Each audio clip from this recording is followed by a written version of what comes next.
السلام عليكم ورحمة الله تعالى وبركاته. مرحبا بكم معايا في فيديو جديد ووصفة جديدة. نبداو الفيديو ديالنا كيف العادة بالصلاة على النبي. اللهم صل وسلم وبارك على سيدنا وحبيبنا وشفيعنا محمد وعلى آله وصحبه أجمعين. اليوم بإذن الله غادي نحضر معكم حلوى ديال الزمان، كتجي لذيذة بزاف، كتجي معلكة من الفوق، فيها واحد التعليكة وأيضا تقرمشة من الفوق، وفي نفس الوقت كتجي هشيشه من الداخل ولذيذه بزاف. مذاق البرتقال اقتصاديه جدا وسريعه في التحضير. تبعوا الفيديو للاخير، فرجه ممتعه. بالنسبه للمقادير فغادي نحتاج فيهم 2 الحبات ديال البيض، غادي نحتاج كاس ديال السكر سنيده، ممكن تنقصوا من الكميه ديال السكر لان التزيين غادي يكون فيه ايضا السكر. غادي نحتاجوا كاس ديال عصير البرتقال ما عمرتوش، ودوك 2 المعالق ديال ماء الزهر، وبالتالي حصلت على كاس ديال عصير البرتقال. بغيتو ماء الزهر ديروه، ما بغيتوش عمروا الكاس غير بالبرتقال بوحدو. عندي كاس ديال الزيت وكاس لاروب ديال الكوك اولا جوز الهند، تختاروه تكون النوعيه ديالو جيده باش ما ينشفش لكم العجين. عندي هنايا القشره ديال البرتقال، وعندي كيس من خميره الحلويات من فئه 8 غرام، وعندي الدقيق اللي غادي نقول لكم بالضبط شحال دخلت في الخليط فاش نكونوا نحضروا فيها ان شاء الله. بسم الله. في قصريه درت رشه ديال الملح وجوج الحبات ديال البيض، ثم غادي نضيف هنايا داك الكاس ديال السكر. كيف قلت لكم ممكن تنقصوا الكميه ديال السكر الا بغيتوا الحلوه ما تكونش حلوه بزاف لان التزيين فيه السكر. عندي هنا درت ايضا القشره ديال البرتقال، وغادي نبدا نخلط مزيان داك البيض والسكر حتى كينسجموا وكيذوب داك السكر، وكيبان لي ان الخليط تفتح اللون ديالو بهذا الشكل هذا.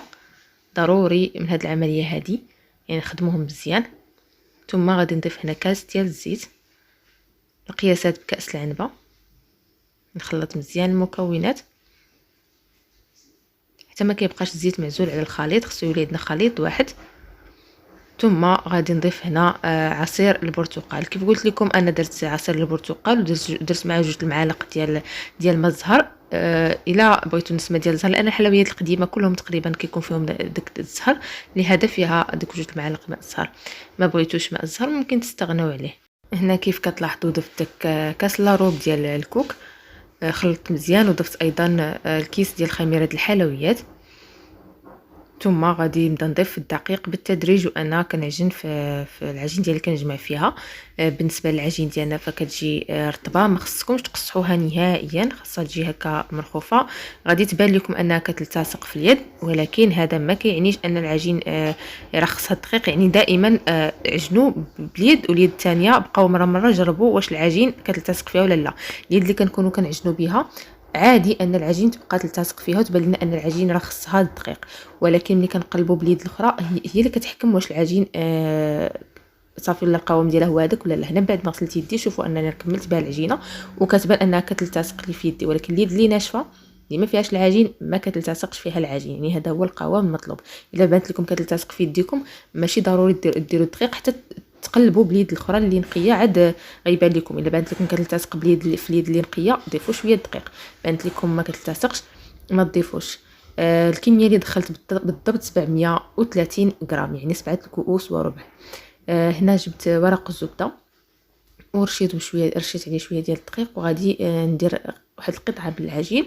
ثم غادي نرش شويه ديال الدقيق، نبسطها شويه ونرش شويه ديال الدقيق وندير عليها ورق الزبده ثاني. يعني كنسرح العجين ما بين 2 الورق ديال الزبده، وانا رشه عليها شويه ديال الدقيق في الوجه، لان العجين كيف لاحظتوا انا كتلتصق شويه. يعني ضروري نديروا داك شويه ديال الدقيق لان العجين ما فيهاش الزبده، فيها البيض وفيها البرتقال، يعني كيخليو العجين هكا كتبقى كتلتصق شويه. ضروري من شويه ديال الدقيق ولكن ما تكثروش بزاف، غير شويه صافي. هنا سرحتها بالمدلك وهذا هو السمك ديال العجين. هنا كنعاود نرش شويه ديال الدقيق وكنقلب العجين على الورق الثاني باش نتاكد ان العجين ما ملتصقاش ليا من الاسفل ملي نقطعها، يعني تزول بكل سهوله بلا ما تكون لاصقه في الورق. الا كانت لاصقه غادي ديفورما لينا. هنا بالنسبه للقطاعه لكم الاختيار، قطعوا بهذه القطاعه هذه، او لا الا بغيتوها على شكل دائري بلا شكل ورده قطعوها غير بالكاس. يعني اللي متوفرش عنده هذه القطاعه ممكن تقطعوها غير بالكاس. حنا كيف كانت كتصاوبها لنا الام ديالي في قديم كنا كنديروها على شكل غريبه، وايضا كتقطعها لنا بهذا الشكل يعني على شكل دائري.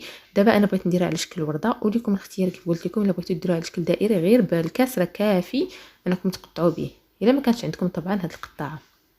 اللي عندكم خدموا بها عادي. صافي هنا كيف كتلاحظوا ديك البقايا ديال العجين كنجمعها وكنضيفها على العجين اللي بقات ليا في الاول، لا باقي غادي نخدمها. هنا بالنسبه للتزيين عندي 4 المعالق كبارين ديال الكوك مع 2 المعالق كبار ديال السكر سنيده خلطتهم. عندي ايضا المربى ديال المشمش.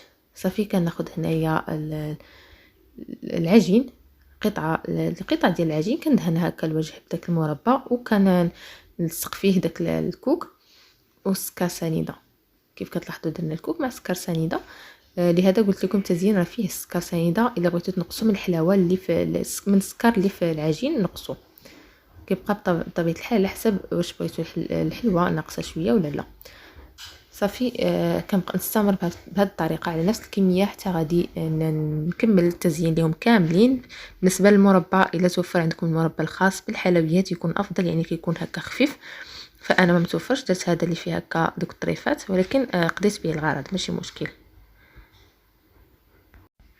وبالنسبه للكميه ديال الدقيق اللي قلت لكم ف 730 غرام، ممكن تحتاجوا من 730 حتى 750 على حسب نوعيه الدقيق وعلى حسب حجم البيض بطبيعه الحال. صافي هنا بعد ما كملت التشكيل ديال الحلوى غادي نستفها هنا في صفيحه اللي مفرشه عليها ورق الزبده، وبعدو بيناتهم لانه كيضاف الحجم ديالهم كينتفخوا مازال.